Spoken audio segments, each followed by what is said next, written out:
एक बार की बात है, वृद्धावन धाम में एक महात्मा रहते थे।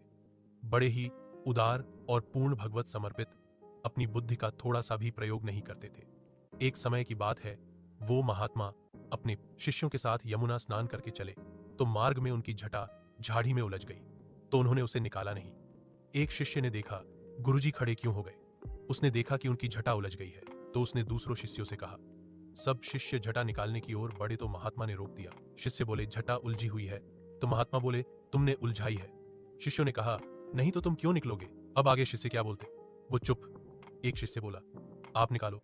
महात्मा बोले, मैंने नहीं उलझाई, मैं क्यों सुलझाऊं। शिष्यों ने बोला, तो अब। महात्मा बोले कि जिसने उलझाई है आके सुलझाएगा, तुम जाओ।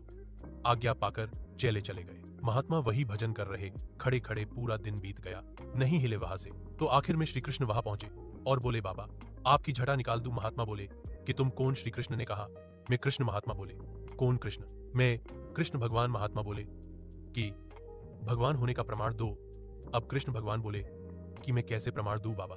तो महात्मा बोले कि किशोरी जी आके बोल देगी तो मान लूंगा। अब कृष्ण भगवान गए और राधा जी के संग प्रकट हुए। राधा जी ने कहा, बाबा ये ही कृष्ण है। बाबा मुस्कुराकर बोले, मैं जानता हूं कि ये कृष्ण है।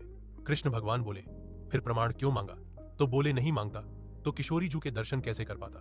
भगवान मुस्कुराए और उनकी जटा सुलझाई। महात्मा ने युगल सरकार को दंडवत किया, उनको निहारा, फिर प्रभु किशोरी जी के साथ अंतर ध्यान हो गए और बाबा अपने आश्रम आ गए। बोलो भक्त वत्सल भगवान की जय।